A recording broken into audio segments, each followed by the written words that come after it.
The war had gone on for many years. The galaxy was broken. Many planets were lost. Cities were gone. Families were gone. The enemy was the Zarnith, a strong and cruel alien race. They had destroyed many worlds. They moved fast and left nothing behind. No army could stop them. The Galactic Coalition was formed to fight them. Many alien races had joined it. They had spaceships, soldiers, and weapons, but it was not enough. One by one, their fleets were crushed. Their hope was dying. The leaders of the coalition were tired. Some wanted to give up. Others argued and blamed each other. They had one last idea. It was risky. They would ask Earth for help. Earth had stayed away from the war. The humans had not joined the coalition. They were quiet, the galaxy thought. Humans were weak and not ready. But there was no one left to ask. Commander Lena Brooks was chosen. She flew a small ship to Earth. She was from a planet called Valora. She had green skin and blue eyes. She was brave but tired. She had seen too much war. When she landed on Earth, she was surprised. The cities were clean. People walked calmly. In the streets, there were no signs of fear. It did not look like a world at war. Lena was taken to a meeting room. There she met General Paul Carter. He was tall, with grey hair and sharp eyes. He looked calm. He did not ask many questions. He listened to Lena's words. "We are losing," she said. "The Zarnith are coming. We have nowhere else to go. Will Earth help us?" Paul looked at her for a long time. Then he said, "We will help, but we will lead our own way." Lena was confused. "What do you mean?" "You will let us take command," Paul said. "You will let us use our own tactics, our own ships, our own ideas." Lena did not know what to say. No one had ever spoken to her like that. The coalition always worked together, but now they were desperate. She agreed. Soon after that, strange things started to happen. Large ships lifted from the oceans. Bases came alive in the deserts. Giant machines rolled out from mountains. Signals were sent into deep space. Lena was taken to one of the human bases. She saw soldiers training. They were fast. Their weapons were strange. Their eyes were focused. They did not look weak. One of the officers showed her a map. "This is where the next Zarnith attack will come. We will be ready," he said. The coalition officers who came with Lena were nervous. They had never seen Earth's full strength. They asked, "How did you build all this? When did you prepare?" Paul Carter answered, "We started many years ago, when we saw your first battles. We knew this war would come to us. We watched. We learned. We planned." Lena began to understand. The humans were not slow. They were quiet. They had waited until the right moment. One night, she stood on a hill and looked up. In the sky, she saw hundreds of ships leaving Earth. They were black and shaped like arrows. They moved in silence. It was not just a rescue, it was a new start. The next day, a human ship called Liberty Dawn entered Coalition space. It was followed by many more. The people in the capital looked up and saw them arrive. For the first time in years, they cheered. Paul sent a message to the Coalition Council. "We will fight. Do not lose hope. Help is here." The Zarnith were not afraid. They heard the news and laughed. To them, humans were new and small, but they did not know what was coming. Far from Earth, deep in space, the first human fleets met the Zarnith. The battle began, and everything started to change. The Zarnith fleet moved across the stars. Their ships were big and strong. Their Weapons could burn cities in seconds. They had never lost a major battle. They believed they were the masters of war. When they heard humans had joined the fight, they laughed. They did not take it seriously. They thought Earth was just a small world with weak people. They did not send their full fleet. They sent a small group to destroy the human ships and send a message. But things did not go as they expected. The human ships were already waiting. They came out of deep space like shadows.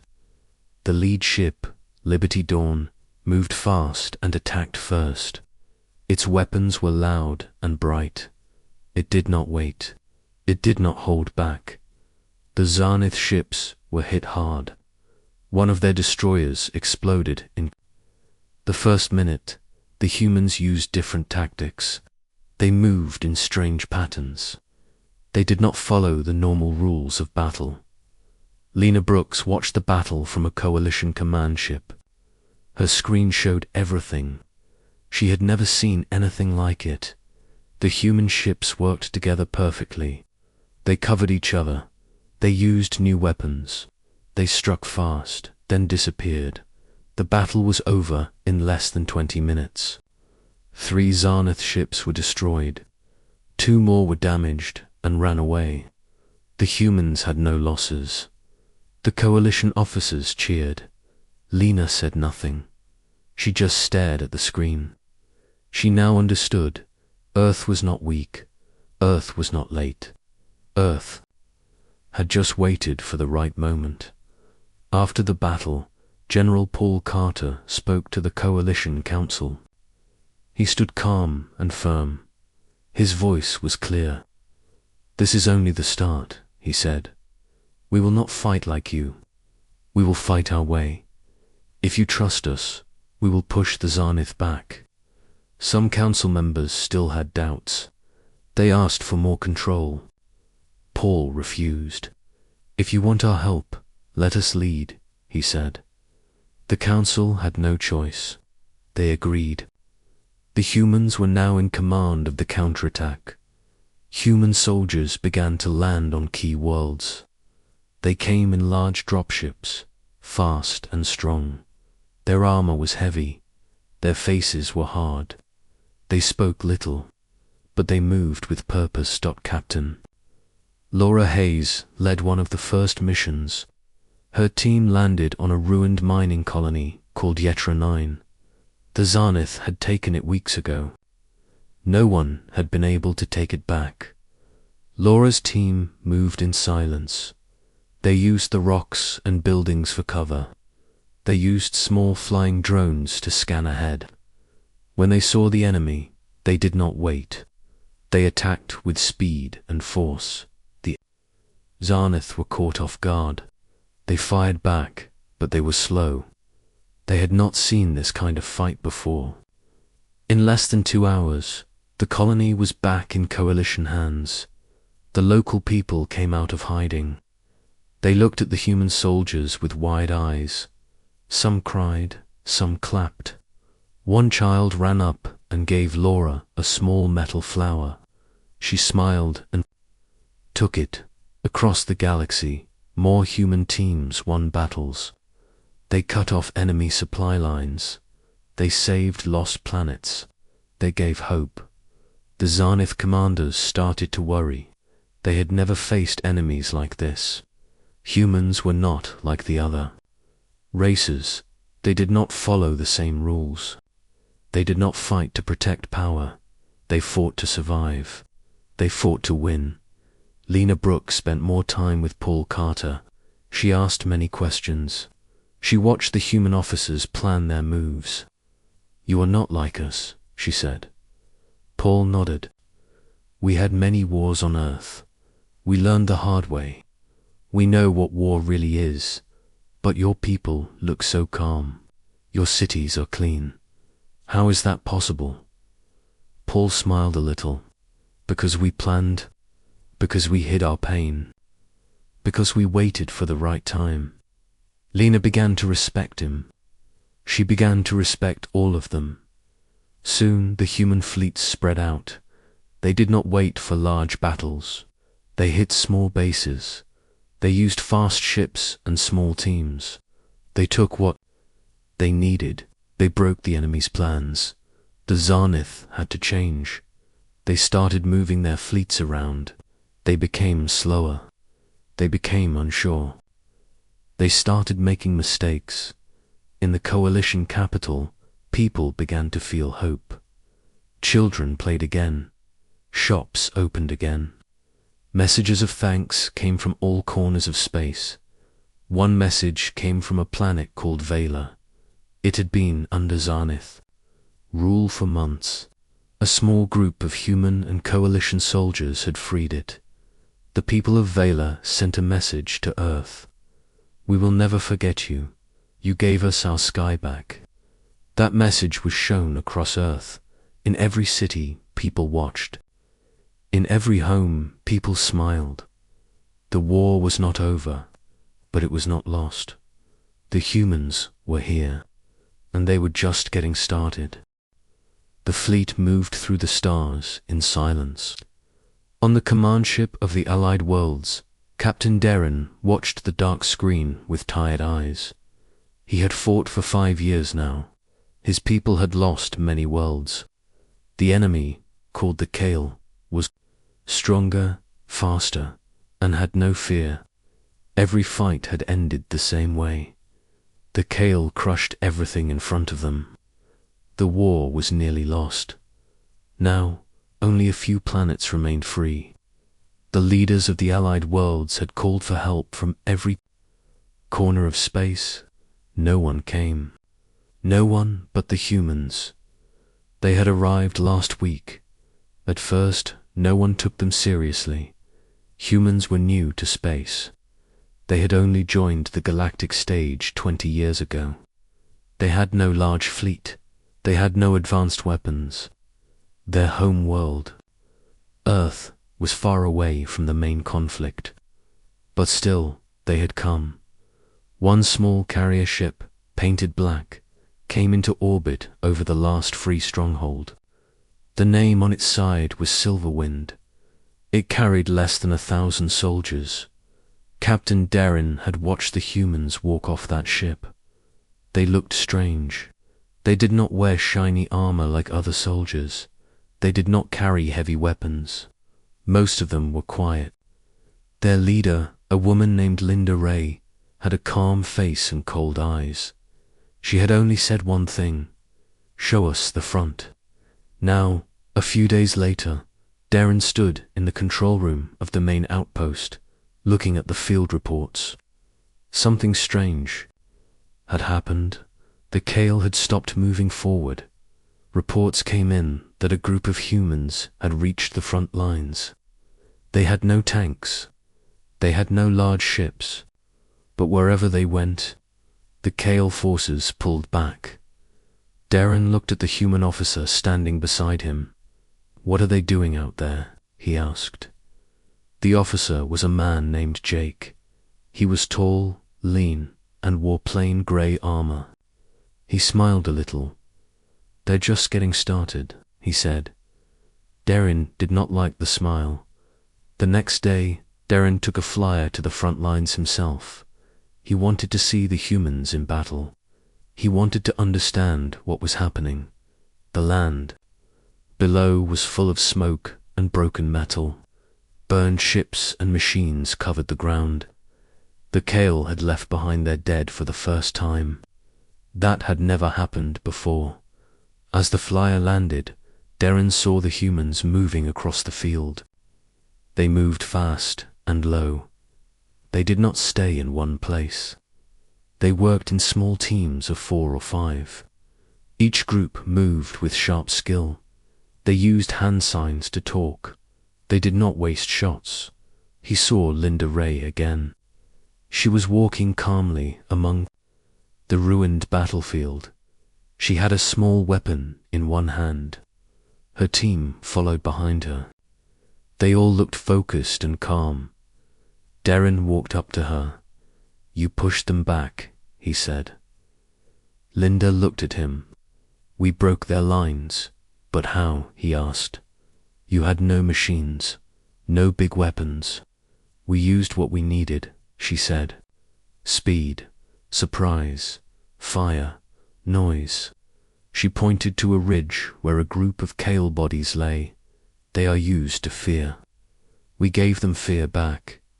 Darren was silent. The Kale had always spread fear. No one had ever turned that back on them. He watched as a human soldier placed a loudspeaker on the ground. A strange, fast rhythm started to play from it. Some kind of war beat. It keeps our pace up, Jake said, coming to stand next to him. The human soldiers were dancing a little as they moved forward. Their boots moved in time. It was not joy, it was sharp. It was part of their fight. Looked around. For the first time in years, the Kale had left a field behind, not taken it. The humans had changed something. That night, Darren sat with Linda Ray in a small command tent. She cleaned her weapon in silence. He watched her hands. You fight different, he said. We fight to win, she said. Even if the rules break, do you think you can win this war? Linda looked at him for a moment. Her face showed. No pride, no joy, just truth. We have not lost yet, she said. Darren nodded. He felt something strange, hope, a feeling he had forgotten. Outside, the wind blew soft across the plains. Fires burned in the distance, but the Kale had not come. Back. The night was quiet. For the first time in a long while, the quiet felt safe. The humans had taken the field, and the enemy was starting to run. The Zarnith were angry. They had lost many battles. Their ships were damaged. Their bases were gone. Their supply lines were broken. They had never known fear. Now they felt it. The humans had not stopped. Every day, new human ships came. Every night, human soldiers landed. They hit hard, they hit fast. Then they were gone again. General Paul Carter stood in the main war room on a coalition station. Around him were screens showing the stars, the planets, and the enemy fleets. His officers were busy. Plans were being made. A new attack was coming. The humans called it Operation Iron Flame. It was not a defense. It was a counterattack. They would not wait anymore. They would go into Zarnith space. Lena Brooks stood beside Paul. She had seen many battles. She had lost many friends. Now she felt something new. It was not fear, it was fire. Are you sure about this? She asked. Paul looked at the map. It's time to take back what was lost. The plan was simple. Human and coalition fleets would strike in 3 places at once. One fleet would attack a fuel station near the edge of Zarnith space. The second would take a mining world. The third would head toward the main Zarnith shipyard. Captain Laura Hayes was chosen to lead the ground team on the mining world. Her team landed during the night. The planet was cold and dark. The mines were deep and full of traps. The Zarnith used slave labor here. Many of the workers were sick and scared. Laura's team moved through the dark tunnels. They used light, helmets, and silent weapons. They freed the workers first. Then they set charges on the machines. When the Zarnith guards came, they were met with fire. The fighting was hard. One of Laura's soldiers was hit. His name was Joel. He had fought in 5 battles. Laura pulled him behind cover and gave him a small nod. He gave her a thumbs up. Then he passed out. He would live, but barely. After 2 hours, the mine was silent. The Zarnith were gone. The machines were broken. The workers were free. In space, the second fleet had taken the fuel station. It had been a fast fight. Human pilots had used strange flying paths. The enemy ships could not keep up. One pilot, Rick Jones, had flown straight through a burning station to take out an enemy cruiser. He came back with smoke on his ship, laughing. The Third Fleet faced the hardest task. The Zarnith shipyard was large. It was protected by big guns and a shield wall. But the humans had planned for this. Lieutenant Greg Parker led a small team through a hidden tunnel in a nearby moon. They had found the path using old Zarnith maps. It was a risk, but it was their best chance. The tunnel was tight and dark. The air was cold. Greg's team moved slowly, one step at a time. When they reached the end, they saw the base. It was huge. Ships were being built.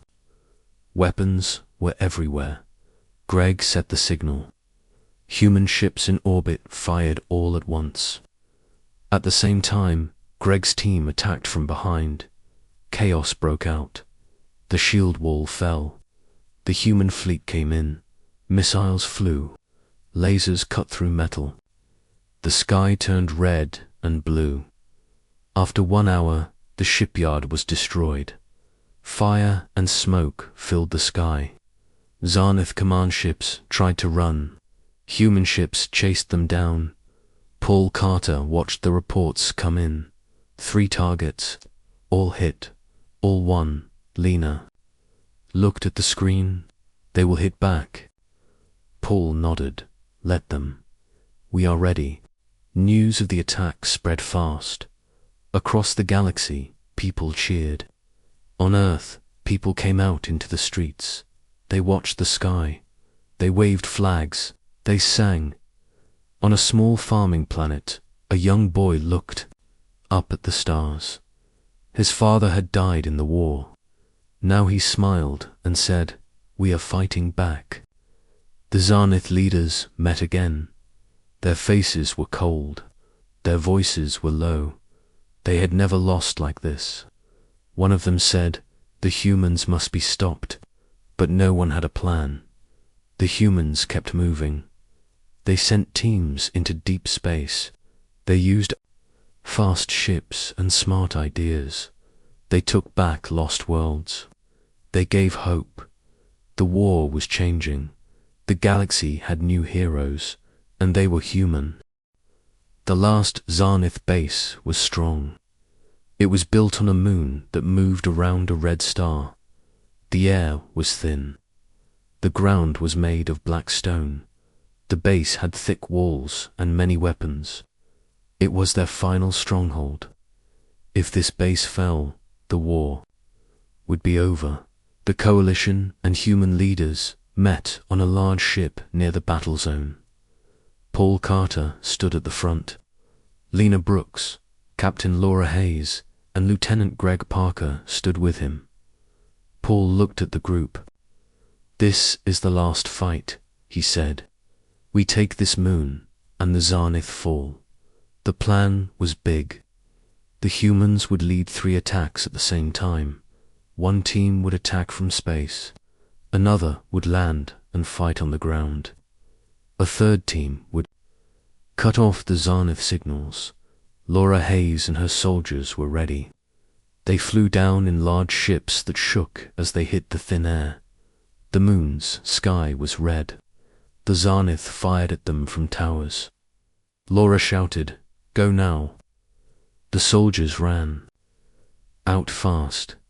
They used smoke and speed to reach the walls. Explosives shook the stone. The gates broke open inside the base. The Zarnith were waiting. They fought with sharp claws and strong armor. But the humans kept moving. They used fire, drones, and fast shooting. Room by room, they pushed forward. Greg Parker and his team were underground. They had used a small ship to land far away. They walked through dark caves until they reached the Zarnith signal tower. It was tall and full of wires. Greg placed a box on it. 10 seconds, he said. The box lit up, Sparks flew. The tower made a loud noise, then went dark. In space, the human ships saw the change. Zarnith ships began to drift. Their orders were gone. Their formations broke. Evan Brooks, commander of the ship Liberty Dawn, gave the order. All ships, fire now. Missiles flew across space. The Zarnith ships tried to fight back, but they were too slow. One by one, they exploded. Back on the moon, Laura reached the command center. The doors were locked. Her team used a laser to cut through. Inside, they found the last Zarnith commander. He was tall and had metal armor. He looked at Laura and said, "You should not have come. This is not your war." Laura raised her weapon. "It is now." The Zarnith charged at her. She fired. He fell.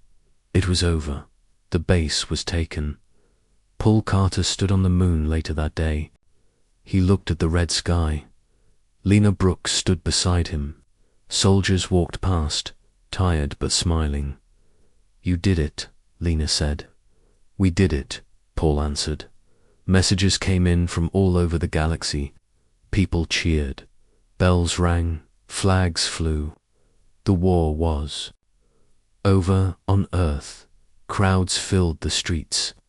They sang and danced. Names of the lost were read. Names of the heroes were remembered. In the coalition capital, a new council was formed. Humans were given a seat. Paul Carter spoke to the council. "We came when we were needed," he said. "We will stand with you. We will help rebuild." Lena smiled. She knew this was a new start. The galaxy had changed. On the moon, small lights were placed to remember the ones who fell. Laura Hayes stood by the lights. Greg Parker joined her. They said nothing. They did not need to. The stars above were quiet now. No more warships. More fire. Only peace. The Zarnith were gone. The war was won. And it was the humans who had turned the tide. The ones no one believed in had saved them all.